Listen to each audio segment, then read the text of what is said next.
안녕하십니까. 저는 금호공과대학교 ICT 융합 특성화 연구센터 권익현이라고 합니다. 오늘부터 여러분들과 함께 드론과 관련된 이야기를 한번 해볼까 합니다. 영상 제목을 뭘로 정할까 하다가 알아두면 쓸모있는 드론 이야기로 정했습니다. 유튜브 동영상을 많이들 보시겠지만 드론과 관련된 동영상을 찾아보시면 이제 비행하는 기법이라든가 영상 촬영하는 기법, 그 다음에 드론으로 촬영한 영상물들을 많이 볼 수 있는데 실제로 우리가 드론을 비행해서 알아야 되는 주의사항들, 그리고 드론의 자격증을 어떻게 취득해야 되는지 이런 것들에 대한 좀 더 심도 있는 내용을 다룬 영상은 좀 찾기가 어려운 것 같더라고요. 그래서 제가 알아두신다면 드론과 관련된 대화를 나누실 때 굉장히 많이 도움이 될 만한 내용들을 모아서 알아두면 쓸모있는 드론 이야기라는 제목으로 영상을 올리게 됐습니다. 오늘 그 첫 번째 시간입니다. 제가 드론을 하나 가지고 나왔는데요. 이 드론은 제가 가지고 있는 드론입니다. 원래 이렇게 생기지 않는데 여기 이제 가드를 씌워놔가지고 프로펠러 보호하기 위해서 가드를 씌워놔서 좀 커 보이는데, 여기 중국에서 만든 이제 D사의 매빅 에어 2라는 드론입니다. 이제 초보자들이 다루기도 쉽고 위아래 센서가 있어서 장애물을 만나면 정지하든지 피해가는 기능도 있고, 그래서 초보자들이나 어느 정도 드론을 다루시는 분들, 그리고 드론으로 영상을 찍고자 하신 분들은 굉장히 유용한 드론이 되겠습니다. 그래서 본격적으로 강의를 한번 시작해 보도록 하겠습니다. 오늘 소개드릴 내용은 일단 제 소개를 먼저 간단히 드리고요. 제가 속해 있는 연구센터도 잠깐 소개를 드리고, 그 다음에 이제 이 동영상 강의를 앞으로 1년 동안 운영할 계획인데, 1년 동안 어떻게 운영할 것인지에 대해서 간략하게 말씀을 드리고, 본격적으로 이제 드론과 관련된 내용들을 말씀을 드리겠습니다. 먼저 제 소개를 간단히 드리겠습니다. 저는 공군사관학교 36기로 임관을 했습니다. 1988년도에 서울 올림픽이 열리던 해에 임관을 했습니다. 그리고 95년과 2003년에 고려대학교 산업공학과에서 석사 박사학위를 취득을 했습니다. 공군부대가 여러 도시에 흩어져서 여러 군데 많이 근무를 했지만, 대표적으로 근무한 데 이제 수원에 있는 10전투비행단에서 근무를 했고, 그때 작전사령부와 공군본부에서 항공정책관리과정을 끝으로 2018년 12월에 대령으로 전역을 했습니다.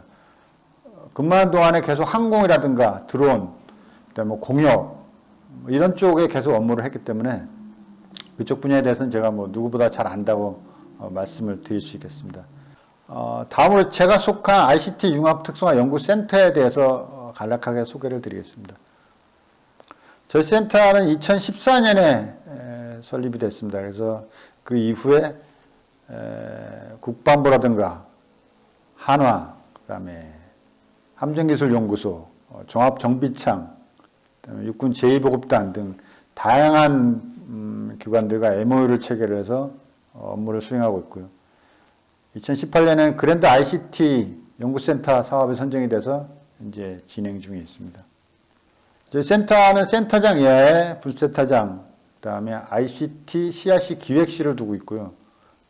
그 외에 실용화 연구개발실, 방산부품 국산화 연구실, 국방 표준화 규격실 등 다양한 기관들을 운영하고 있습니다.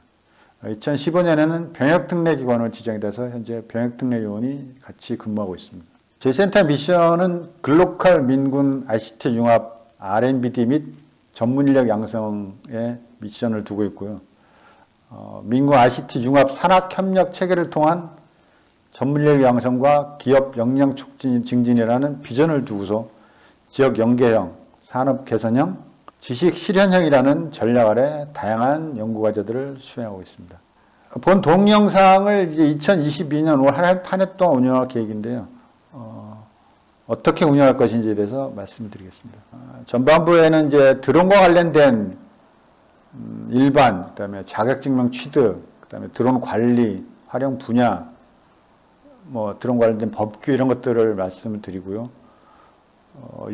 지금 언론에서 많이 떠들고 있는 UAM과 UTM 이런 것들에 대해서 소개를 드리고, 제가 아무래도 구미에서 생활을 하다 보니까 구미시 주변 환경과 드론 산업을 어떻게 하면 활성화시킬 수 있는가에 대한 방안도 말씀을 드리고요. 후반부에 와서는 여러분들 생소하게 하실 수도 있는데 드론 관제사라는 민간 자격이 있습니다. 그래서 이 드론 관제사에 대해서도 제가 소개를 드릴 거고요. 이 드론 관제사 자격을 취득하기 위해서 필요한 내용들이 있습니다.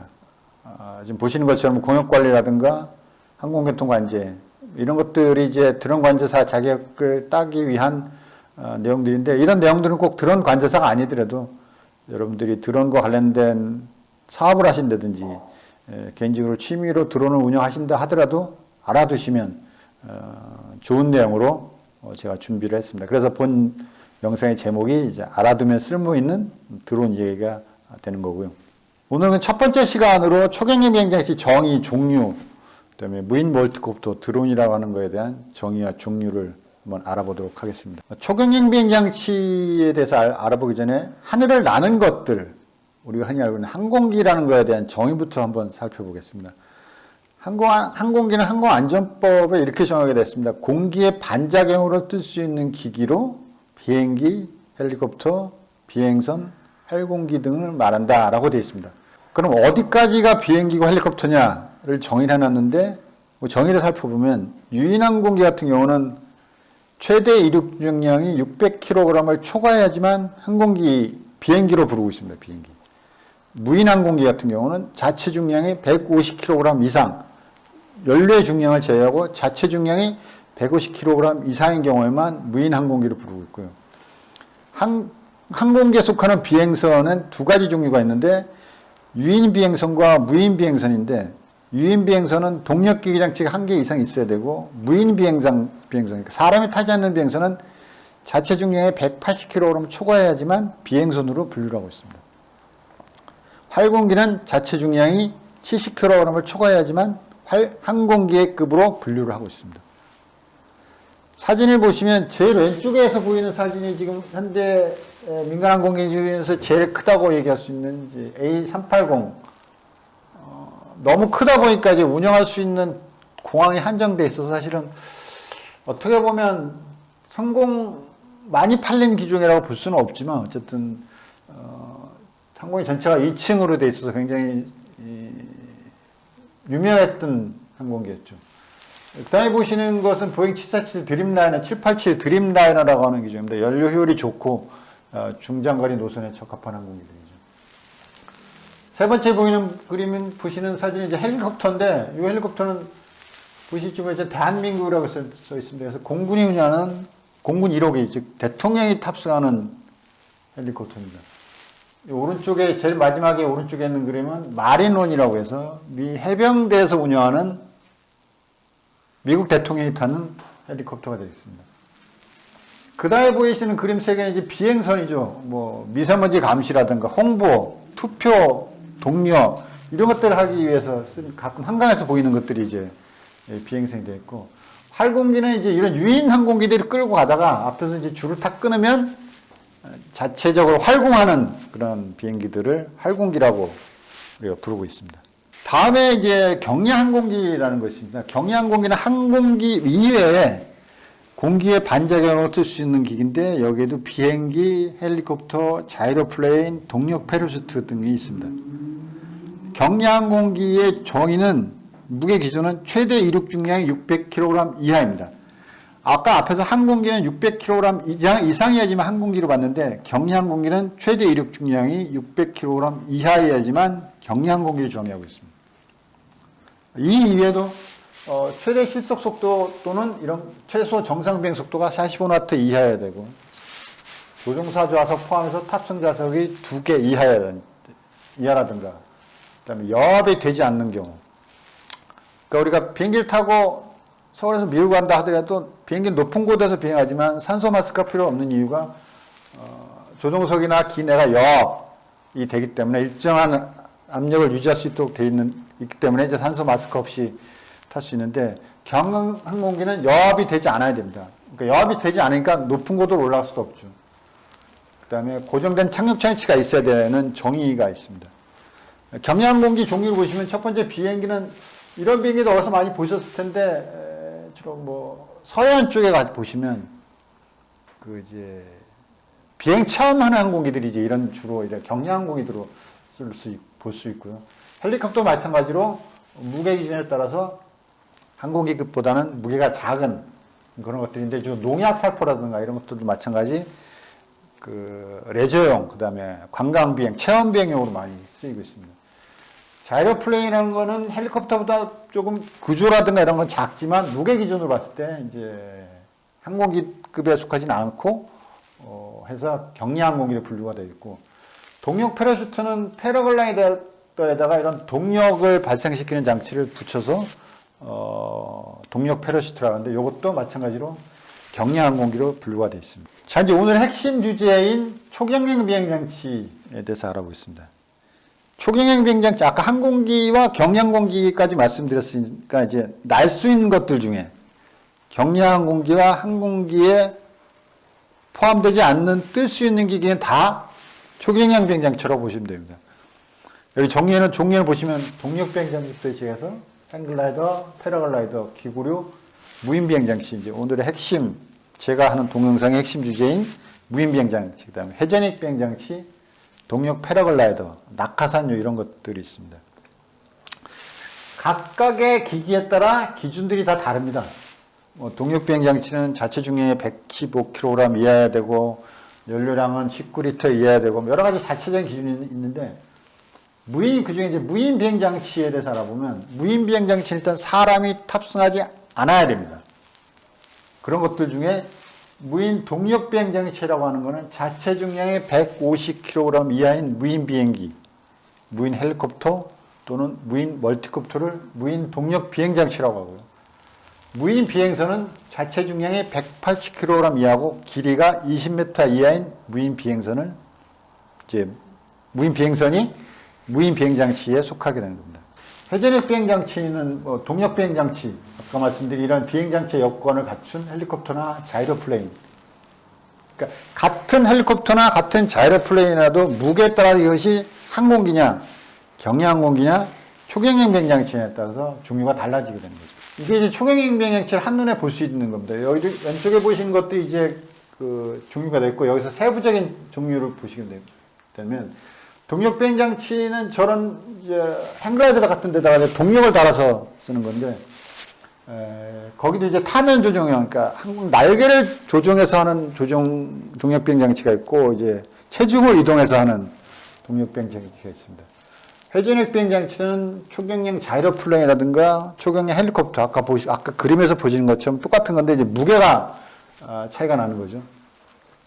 동력 패러글라이더는 착륙장치가 있는 것과 없는 것으로 나눌 수 있고요. 인력 활공기가 우리가 흔히 보시는 행글라이더와 패러글라이더를 인력 활공기라고 하는데 자체 중량은 70kg 이하여야 됩니다. 왼쪽에 보이시는 그림이 이제 인력 활공기가 됐고, 기구류는 요런 같은 것들이 기구류인데 이거 자유기구와 계류식 기구류가 있습니다. 자유기구는 자유롭게 이동을 할 수 있는 거지만 계류식은 이제 묶어놓는 그런 되겠죠. 낙하산유가 있을 경우요. 그다음 이제 오늘 저희가 주로 관심이 있는 이제 무인 비행장치는 무인 동력 비행장치와 무인 비행선으로 나누는데 먼저 무인 비행선 중량이 180kg, 길이가 20m 이하인 경우를 이제 무인 비행선이라고 하고 무인 동력 비행장치는 무인 비행기와 무인 회전익 비행장치인데 자체 중량이 150kg 이하인 경우만 이제 무인 동력 비행장치라고 하죠. 제가 자료를 찾아보니까 20년도에 초경량 비행장치로 등록된 대수가 총 17,674대더라고요. 21년도 등록 현황을 찾으려고 했더니 아직은 자료가 모아지질 않았는지 21년도 등록 현황은 등록이 안 되어 있습니다. 20년 기준으로 무인 동력 비행장치, 이 한 그룹에 속하는 장치 대수가 16,112대입니다. 그러니까 총 등록된 초경량 비행장치의 뭐 90% 이상을 무인 동력 비행장치가 차지하고 있는 거죠. 우리가 흔히 얘기하는 드론이라고 하는 것들은 사실 요 범주에 속하는 것들을 드론이라고 부르는데 그 정의나 이런 것들에 대해서는 뒤에 가서 다시 말씀을 드리도록 하겠습니다. 자, 그럼 이제 무인 멀티콥터 정의, 우리가 흔히 얘기하는 이제 드론의 정의와 종류에 대해서 한번 살펴보겠습니다.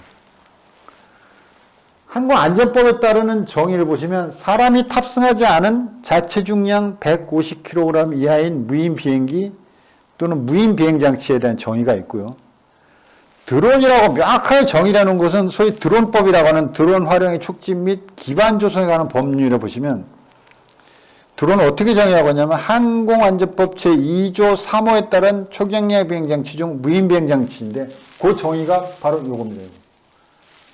드론법에서 나오고 첫 번째 정의하고 있는 요 무인 비행장치가 항공안전법 2조 3호에 나와 있는 요 정의를 얘기하는 겁니다. 그리고 추가해서 항공안전법 2조 6조에 따른 무인항공기를 드론이라고 얘기하고 있는데 항공법 2조 6호에서 얘기하는 무인항공이 원격 조정 등의 방법으로 비행하는 항공기입니다. 근데 지금 언론이라든가 뭐 이런 데 나오는 거 보면 사람이 타는 것도 드론이라고 부르는 것 같더라고요. 그래서 이런 점 명확히 좀 정의를 하고 넘어가야 되는데 앞으로 정부에서 그런 것들은 잘 추진을 하리라고 믿습니다. 드론은 일반적으로 레저, 정찰, 촬영, 감시용으로 사용되고 있고 규제가 상대적으로 적은 12kg 이하가 이제 주류를 이루고 있습니다. 제가 갖고 있는 드론이 이 드론이죠. 이게 아마 팬텀 드론 그거 8개의 날개 프로펠러를 가진 드론이고 이거 이제 뭐 물품 배송용 드론. 이거 무인 헬리콥터. 요것이 아마 육군 4단급에서 운영하고 있는 송골매. 이것이 무인 헬리콥터. 그리고 요건 육군 군단에서 운영하는 무인 정찰기가 되었고요. 요건 리퍼, 공격용 무인기. 요거는 한국공군에서 운영하는 글로벌 호크. 요것도 무인 항공기인데 사실은 드론법의 정의에 따르면 이것도 드론이에요. 왜냐하면 사람이 타지 않고 원격 조종으로 비행을 하고 있으니까 이것도 드론? 다 드론입니다. 근데 이거 과연 드론으로 봐야 되는 건지 항공기로 봐야 되는 건지 좀 사실 살짝 좀 헷갈리는 면이 있는데 어쨌든 정의에 따르면 이것도 드론법에 따른 정의에 보면 이것도 다 드론이라고 불러야 됩니다. 저는 이것도 드론이라고 부르기는 사실 전 반대하는 입장인데 어쨌든 법에 나와 있는 정의상으로는 이것도 드론이라고 할 수 있어요. 드론 형태를 보시면 여기 보이시는 것도 이제 고정이 날개가 고정되어 있는 거죠. 아까 제 왼쪽에 있는 그림은 아까 보여드린 그 그림과 비슷한데 이건 4단급에서 운영하는 정찰이고 이건 글로벌 호크. 이런 것들은 해군에서 운영하는 해군 함상에서 운영하는 드론인데 이런 것들은 이제 회전익이죠. 로타리윙이라고 하는 그러니까 날개가 도는 이런 것들도 고정이 돼 있고 이건 500엔드인데 이건 이제 무인 헬기로 이제 대한항공에서 개조를 한 회전익 무인항공이 되겠습니다. 이것도 마찬가지고. 그다음 이제 틸트 로터형이라 가지고 이륙할 때는 이제 날개를 엔진을 수직으로 세워서 이렇게 이륙을 하다가 전방으로 비행할 때 이제 이게 엔진을 숙여서 전방으로 비행하는 이 틸트 로터형이라는 기종이 있고요. 요거 이제 하이브리드형이라 해서 이륙할 때는 요 로타를 써서 이륙하지만 전진할 때는 앞에 있는 로타를 이용해서 전진을 하는 이런 하이브리드형도 있고요. 우리가 흔히 가장 많이 볼 수 있는 멀티콥터형 드론이 이런 것들이 되겠죠. 멀티콥터도 여러 가지 종류가 있습니다. 제 왼쪽에 있는 그림은 아마 영화에서 나와 있는 그림인데 사람이 타고 있었죠. 근데 어쨌든 로타가 2개 있기 때문에 바이콥터라고 그러고요. 세 번째 있는 것, 두 번째 있는 것은 트라이콥터, 로터가 3개죠. 가장 많이 볼 수 있는 쿼드콥터, 로터가 4개인 쿼드콥터도 있고요. 펜타콥터라서 5개짜리도 있습니다. 흔하진 않습니다. 흔하진 않은데 5개짜리도 있고 헥사콥터, 로터가 6개짜리. 그리고 옥토콥터 8개짜리인 것도 있고 이 옥토콥터는 날개 8개지만 이게 밑에다가 또 하나 날개를 달면 이제 날개가 16개가 되는 거죠. 그래서 우리가 흔히 가장 많이 볼 수 있는 것들은 이제 쿼드콥터나 헥사콥터 이런 것들을 가장 많이 볼 수 있는 거. 제가 갖고 있는 드론도 쿼드콥터가 되죠. 그 다음에 드론을 어떻게 분류하느냐에 살펴보겠습니다. 2018년 이전에는 2019년 이전에는 드론을 이렇게까지 분류를 하지 않았습니다. 이제 드론의 종류가 워낙 많아지고 하다 보니까 이래서는 안 되겠다 싶어서 정부에서 이제 드론을 구체적으로 분류를 하시기 시작했죠. 그래서 250kg 이하는 완구형 드론인데 완구형 드론이라고 그러는데 그래서 이런 카메라도 없어야 되고 최대 비행거도가 20m, 그 다음에 비행거리는 50m 이하인 기체를 완구형이라고 합니다. 그 다음에 저위험 기체를 250kg을 초과하고 7kg를 이하인 경우를 4종이라고 분류를 하고 있습니다. 이 4종 증명이 있어야지만 이 드론을 운영할 수 있게 되는 거죠. 그 다음에 7kg를 초과하고 12kg 이하인 경우는 3종이라고 분류를 하고 있고요. 그 다음에 12kg을 초과하고 25kg 이하인 경우는 중위험 드론으로 분류를 해서 이거는 2종 자격 증명이 있어야지 조종을 할 수 있습니다. 그리고 25kg을 초과하고 150kg 이하인 기체는 고위험 기체라고 분류를 해서 이거는 1종 자격증이 있어야 됩니다. 여기서 얘기하는 무게는 최대 이륙 중량입니다. 그러니까 배터리나 엔진, 연료의 총량을 다 합친 무게가 됩니다. 배터리를 제한되든지 뭐 이런 것들이 아니고 배터리나 엔진의 혹은 연료의 무게를 다 포함한 최대로 이륙할 때 중량이 얼마냐를 가지고 정하는 겁니다. 이렇게 위험을 정한 기준은 여러 가지 국제적인 기준을 따라서 운동에너지를 기준으로 해서 어떤 무게, 어떤 최대 이륙 중량을 가진 드론이 어떤 속도로 부딪혔을 때 받는 충격 에너지가 얼마인가를 가지고 이렇게 드론을 분류를 해놨습니다. 참고를 하시면 될 것 같고요. 자, 드론의 활용 사례를 한번 보시면 언론지상이나 뭐 홍보용 이런 것들에 굉장히 많이 나오죠. 뭐 도서지방에서 마스크를 배달했다, 우편물을 배달했다, 뭐 여러 가지 굉장히 많은 드론 활용 사례들이 나오고 있습니다. 뭐 심지어는 세종 같은 경우는 주말에 한해서 세종 호수공원으로 피자도 배달해 준다고 하더라고요. 그다음에 앞으로 뭐 가까운 미래이겠지만 치안이나 안전용 드론, 그다음에 군수품을 실현하는 군수용 드론, 그다음에 이 드론은 지난번에 우리나라 서울에서 한강에서 시범 비행을 한번 했죠. 사람이 타진 않고 이제 쌀가마를 태우고 비행을 했습니다만 이 항사에 사람이 앞으로 탈 수도 있는 드론. 이것도 마찬가지. 이건 하나에서 만든 이제 UAM이 본격화되면 거기에 투입될 기체 예상됩니다. 이런 것도 다 마찬가지고. 앞으로는 드론이 사람을 들고 날지 않을까 하는 생각도 살짝 듭니다. 드론과 관련된, 드론의 활용과 관련된 사례는 뭐 어마어마하게 많습니다. 그런데 앞으로 이런 사례들이 사실은 항공 선진국이라고 하는 미국에서조차도 드론을 활용한 상업 배송이라든가 상업 활동을 엄격히 제한을 하고 있습니다.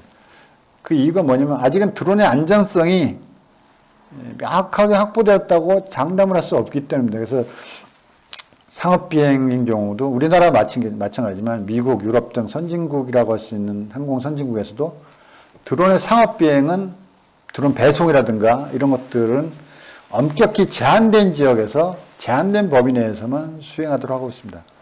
그 이유가 아까 말씀드린 드론의 비행 안전성이 아직은 명확하게 유인항공기에 비해서 입증이 되지 않았기 때문에 그렇습니다. 그래서 이런 것들이 앞으로 이제 시간이 점점 더 흘러서 드론의 비행 안전성이 점점 증명이 된다면 우리들 생활에 많은 부분들이 드론을 활용해서 아마 할 수 있을 거라고 생각이 됩니다. 자, 오늘 이제 제 1회 알아두면 쓸모있는 드론 이야기 제 1회를 했습니다. 어떠셨는지 모르겠습니다.